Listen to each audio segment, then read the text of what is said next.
खाना तो नॉर्मल तरीके से हो गया मेरा खत्म। चलो शुरू करते हैं। Okay let's get started. 5, 6, 7, 8 start. Hello and namaste and welcome back to my YouTube channel, and as you have read by the title you know what this video is going to be. And अगर आपको title से पढ़ के समझ आ ही गया होगा कि इस वीडियो में आपको क्या इन्फॉर्मेशन मिलने वाली है, बट अगर आपने मेरी पिछली वीडियो देखी है ना, आपको थोड़ी सी तो क्यूरियोसिटी होगी अभी तक कि इन्होंने दोबारा शादी क्यों की, इन्होंने डेनमार्क में शादी क्यों की, ये तो जर्मनी में रहते हैं, इन्होंने तो इंडिया में पहले भी शादी कर रखी है, तो वाई ऑल दीज थिंग्स। तो क्वाइट सिंपल है, इतना ज़्यादा मज़ा आया हमें पहली बारी शादी करके तो हमने सोचा दोबारा करते हैं। बट कीपिंग जोक्स असाइड, ये वीडियो हम इसीलिए बना रहे हैं ताकि हम आपको बता सके कि हमने फर्स्ट ऑफ ऑल फिर से क्यों करी, एंड सेकेंड ऑफ ऑल जो भी इंटरनेशनल कपल्स है जो जर्मनी में रहते हैं, यूरोप में कहीं रहते हैं, वो डेनमार्क जाके कैसे कर सकते हैं। So all of this we are going to cover up in this video and Let's get started. So chapter 1, why Denmark? तो आपको पता होगा पिछले साल हमारी मार्च में शादी हो गई थी और उसके कुछ ही दिनों बाद हम यहाँ जर्मनी आ गए थे, और हर कपल को इंडिया में लीगली अपनी मैरिज रजिस्टर करानी होती है, राइट। बट हमारे केस में वैसा नहीं हो पाया क्योंकि ऑलरेडी इतना डिले हो गया था, एंड हमने फिर ये सोचा उस सब चीज़ों को छोड़ के हम यहाँ पर ही इंटरनेशनली अपनी शादी रजिस्टर कर लेते हैं। बट अगर इन केस अगर हम इंडिया में कर भी लेते जैसे तैसे, जो कि हो नहीं पाता क्योंकि हमें बहुत सारे विजिट्स लगते इंडिया जाने में, उसी में ही इतना पैसा खर्च हो जाता। बट इन केस अगर हमारे पास डॉक्यूमेंट आ भी जाता जर्मनी में यहाँ पे लीगली रजिस्टर करने के लिए, उसमें भी बहुत सारे झंझट लगते हैं, जैसे कि हमें पूरा डॉक्यूमेंट ट्रांसलेट करवाना पड़ता, एंड क्या क्या करना होता तुम बताओ। तो बेसिकली ट्रांसलेट कराना पड़ता क्योंकि हर सिटी में इंग्लिश सर्टिफिकेट एक्सेप्टेड भी नहीं रहता, फिर इंटरनेशनल अटेस्टेशन कराना पड़ता, एंड ऑल ऑफ द जो भी रिक्वायरमेंट्स होती जर्मन गवर्नमेंट के अकॉर्डिंग, तो वो सब कुछ फुलफिल करना पड़ता। तो हमें लगा बेटर है कि डेनमार्क यहाँ से पास में वहीं जाके कर लेते हैं, इंडिया से बैक एंड फोर्थ तो बहुत नहीं हो पाता। सो टिप नंबर 1, अगर आप इंडिया में शादी कर रहे हो तभी के तभी जाके रजिस्टर करा लो, हमारी तरह गलती मत करना क्योंकि हम वापस आ गए थे एंड डिले हो गया, एंड फिर उसके बाद बहुत लंबा प्रोसीजर है कराने का।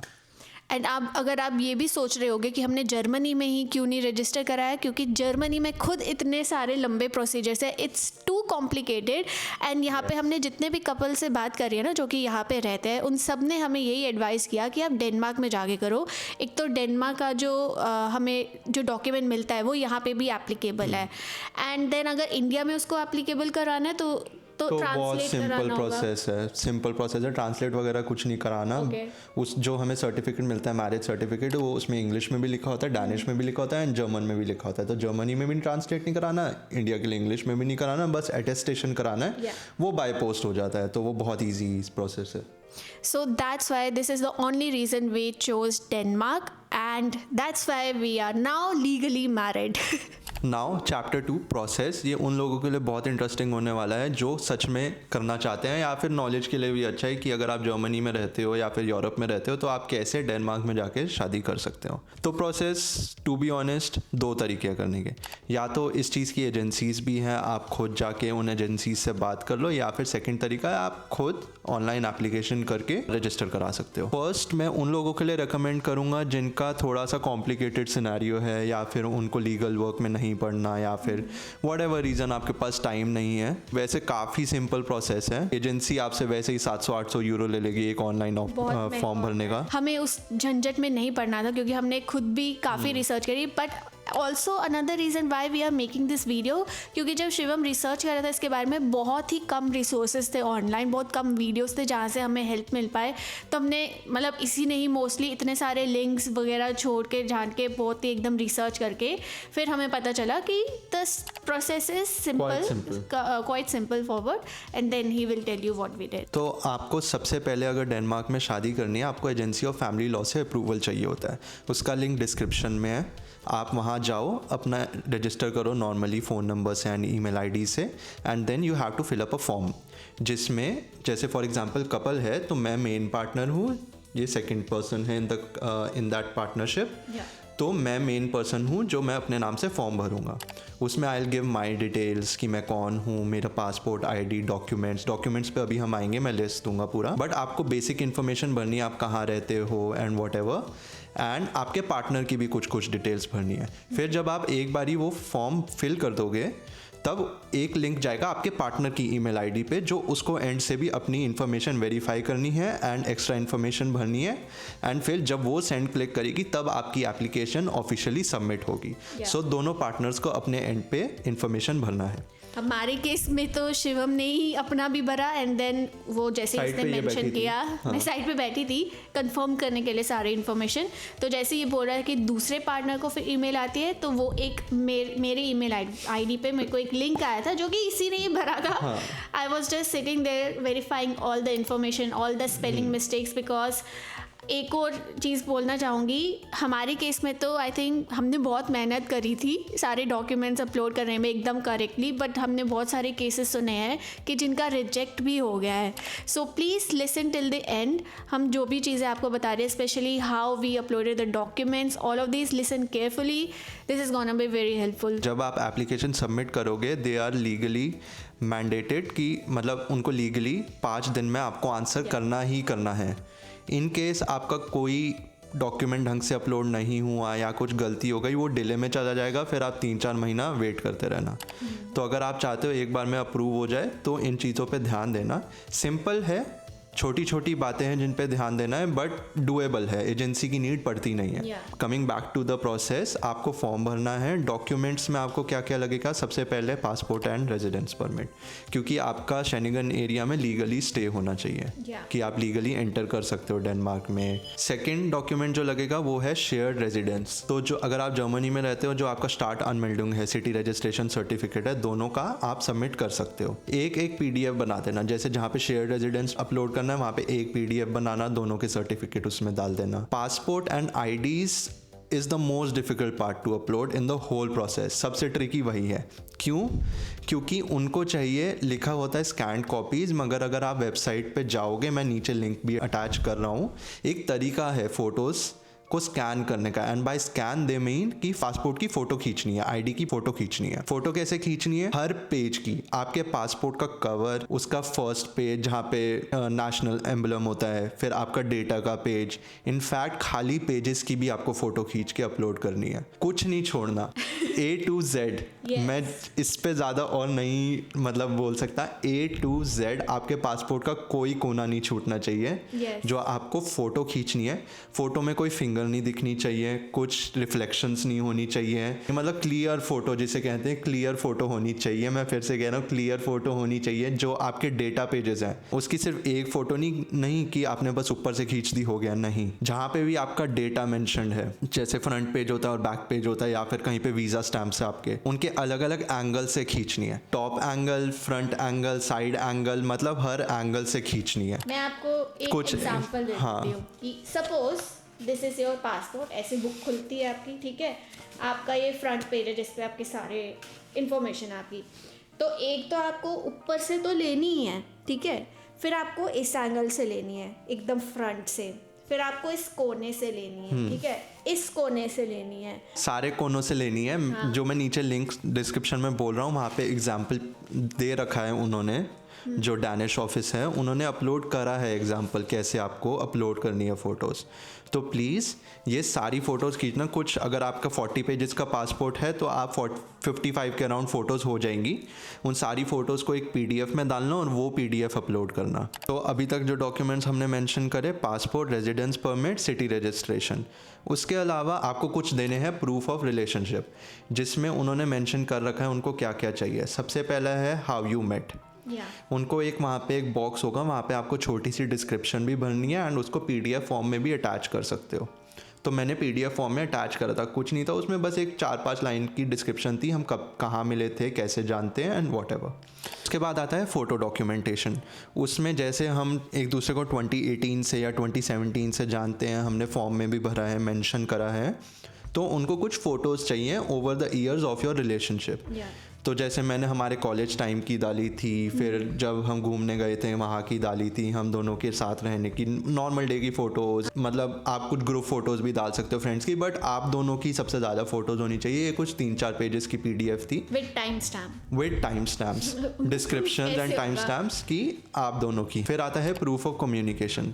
उसमें WhatsApp screenshots, video call screenshots over the years, कि उनको लगे कि आप बहुत सालों से बात कर रहे हो, आप जानते हो, आप डेली लाइफ में भी बात कर रहे हो, लोग संभाल के नहीं रखते। ऐसा नहीं है, मेरे पास भी 2017 के हमारे कोई कॉन्वर्जेशन, व्हाट्सएप साइको नहीं हूँ मैं, तो व्हाट्सएप कॉन्वर्जेशंस पड़ी थी। अगर आप चैट बैकअप रखते हो अपना तो वेल एंड गुड, वो तो पुरानी सारी होगी। कोई मेरे जैसे लोग चैट बैकअप्स रखते ही नहीं है, वो तो हमारे पास फॉर्चुनेटली मेरे पास एक पुराना फ़ोन पड़ा था जिसमें था, ज़रूरी नहीं अगर आप 2015 में मिले थे वहाँ का डाल रहे हो, ओवर द ईयर्स का डालना है, कोई 2020 का, कोई 2022 का, कोई रीसेंट, थोड़ा बहुत उनको प्रूफ चाहिए कि आप बात करते हो। फिर आता है लास्ट ट्रैवल डॉक्यूमेंटेशन, कि आप इन पर्सन भी मिले हो, उनको प्रूफ चाहिए। इन पर्सन आप कहीं घूमने गए होगे, कोई होटल बुकिंग, कोई प्लेन टिकट्स, ठीक है, कहीं आप म्यूज़ियम गए थे उसके टिकट्स, फ़ोटोज़ वगैरह, ये एक अलग PDF है।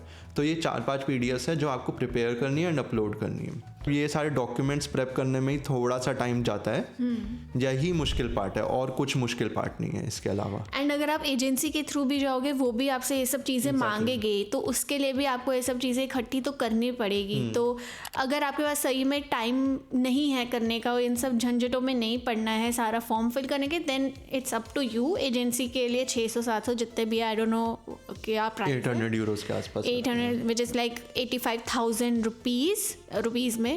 तो अगर आपको उस डायरेक्शन में जाना है आप जाओ, बट हम जो गए थे हमने मैनुअली सारा एकदम पूरा PDFs प्रिपेयर करके देन अपलोड करे थे। पासपोर्ट ID का थोड़ा सा मेहनत लगता है, हमें पता है हमने कैसे करी है भाई। मेरे को ये लग रहा है कि मुझे उस टाइम पे एक हम दोनों की वीडियो बनानी चाहिए थी, हम कैसे खींच रहे थे, लाइक लिटरली, क्योंकि पासपोर्ट का वो इतना हार्ड होता है, वो टिकता नहीं है, ओपन नहीं रहता है। हमने केयरफुली ना ज़्यादा टाइट ना ज़्यादा लूज टेप चिपका के पता नहीं कैसे किया है। लाइक अगर आप उस टाइम बर्स्ट शॉट्स लिए, बर्स्ट शॉट्स ऐसे पकड़ के छोड़ के एकदम से बर्स्ट शॉट्स लेने पड़े हमें, तब जाके हमारी एकदम clear, without any fingers, without any reflection photos आई थी पासपोर्ट्स की, और वो भी हम दोनों की पासपोर्ट्स की। तो यही है सबसे मुश्किल पार्ट, इसको ध्यान से करना प्लीज़, क्योंकि सबसे ज़्यादा जो एप्लीकेशन रिजेक्ट होती है वो पासपोर्ट या ID की फ़ोटो ढंग से नहीं अपलोड हुई होती, इसीलिए होती है, वरना कुछ मुश्किल नहीं है इस एप्लीकेशन में। आपको पेमेंट भी जो है वो डिजिटली करनी है इस फॉर्म में, जब आप सबमिट करोगे वो नॉन रिफंडेबल होती है, which is around 2100 Danish kroner, which is equivalent to 281 euros approximately. This is the only cost जो आपको पे करनी है, इसके अलावा कोई कॉस्ट नहीं है। I have one question for you, and may be audience का भी इस टाइम पे हो। जैसे तुमने बोला कि ये नॉन रिफंडेबल है, और अगर हमारी एप्लीकेशन रिजेक्ट हो जाती तो हमें फिर से पैसे भरने हैं? नहीं, मतलब अगर वो डॉक्यूमेंट्स मांगेंगे या फिर डिले होगा तो उन चीज़ों की वजह से ही होगा, वो रीज़न बताएंगे आपको कि उनको क्या चाहिए। अगर आप नहीं दे पा रहे तो फिर तो रिजेक्ट ही होगी ना।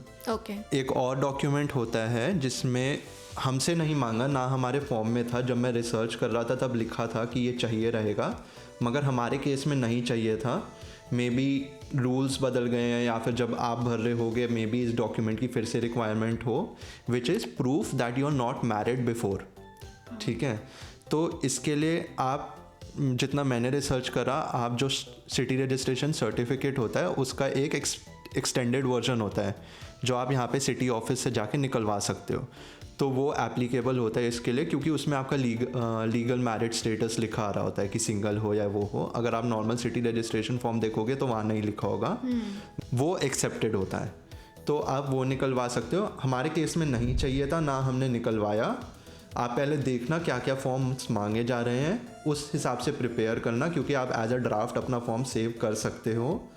तो अगर मांग रहे हो तो निकलवाना, नहीं मांग रहे हो तो रहने देना। That is pretty much it about the application process. एक बार ही हो जाएगा तो 5 डेज़ के अंदर आपको आंसर आ जाएगा।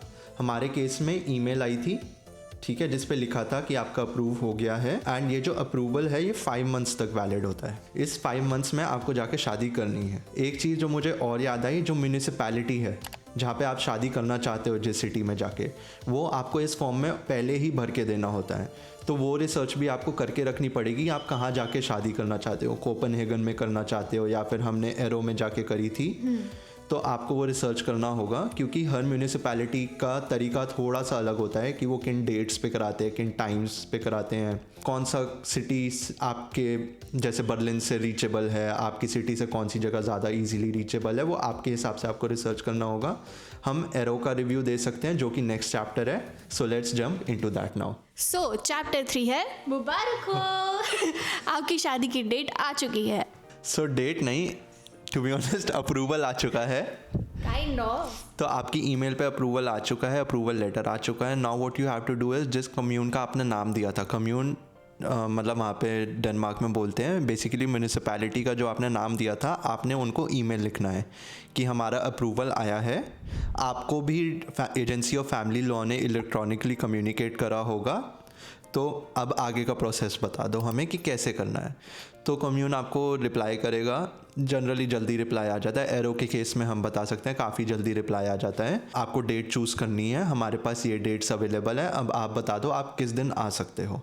एंड आगे का प्रोसेस जो भी आपके क्वेश्चंस आप लिख सकते हो, जैसे मैंने उनसे पूछा था कि अटेस्टेशन कैसे कराना है एंड ऑल, आप अपने डाउट्स उनसे पूछ सकते हो। वो बहुत स्वीट होते हैं, बता देते हैं, सब कुछ ईजी होता है। तो बेसिकली वो आपको डेट्स देंगे, आप कंफर्म करोगे ईमेल पे, वो आपको प्रोसेस बताएंगे। प्रोसेस में क्या है, जैसे जो भी आपने डेट चूज़ करी है, लेट से आपने चूज़ करी 5 मई, 5 मई को मैं शादी करना चाहता हूँ, तो वो आपको बताएंगे 5 मई को आपको इस टाइम पे आना है शादी करने। बट आपको उससे एक दिन पहले आना है अपनी आईडीज़ वेरीफाई कराने। क्योंकि हमने अभी तक सब कुछ ऑनलाइन दिया है, उनको इन पर्सन भी वेरीफाई करना होता है कि ये बंदे सच में वही बंदे हैं या नहीं। तो वो बहुत सिंपल है, आप जाओगे, आईडी स्कैन करेंगे and that's it. And I think ये सारी चीज़ें हमने ऑलरेडी इसका जो है वो व्लॉग में डाल दिया है। हम कैसे गए, हम बाय कार गए थे from Berlin to Aero island, सारी चीज़ें मैंने उस व्लॉग में बताया। अगर आपको फिर भी नहीं मिल रहा मेरे चैनल पे, here I will put the link, go watch it, क्योंकि उसमें पूरा हमने डिटेल में बताया है कि कैसे क्या हमने फेरी ली थी बीच में। एंड देन हम एक दिन पहले गए थे अपनी मुंह दिखाई के लिए, नामकरण नहीं, मुंह दिखाई के लिए। तो उसमें आपको एक्चुअली सारी चीज़ें पता चल जाएगी। Yes, it's pretty straight forward.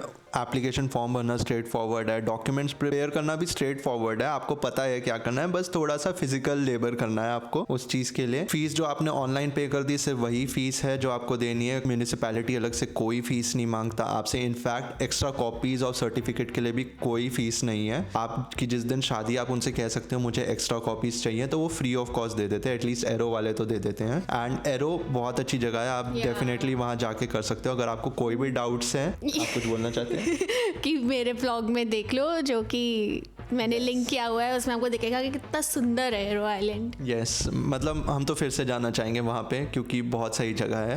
And कोई भी डाउट है तो आप इंस्टाग्राम पे डीएम कर सकते हो, इसको डीएम कर सकते हो या मुझे डीएम कर सकते हो, या फिर कमेंट सेक्शन में भी सिंपली आप अपने कोई भी डाउट्स हैं आप छोड़ दो। We will try our best to answer them as soon as possible and as accurately as possible. And yeah that is pretty much it. I hope हमने आपके सारी क्वेरीज, जो भी आपके डाउट्स थे अभी तक कि इंटरनेशनल मैरिज कैसे करनी है जर्मनी में रहते हुए, वो हमने सॉल्व कर दिए हैं। एंड जैसे कि शिवम ने बोला, कोई भी क्वेश्चन है, कोई भी क्वेरीज है, जस्ट कमेंट डाउन बिलो और हम आपको आंसर करेंगे तुरंत। And if you like this video, you know what you have to do and you have to do, promise me, like this video, comment down below कोई भी problem है, कुछ भी है, and subscribe to my YouTube channel if you haven't। हमें जल्दी से जल्दी 5000 सब्सक्राइबर्स करने हैं, so go like, comment, share and subscribe and I will see you in my next video. Bye।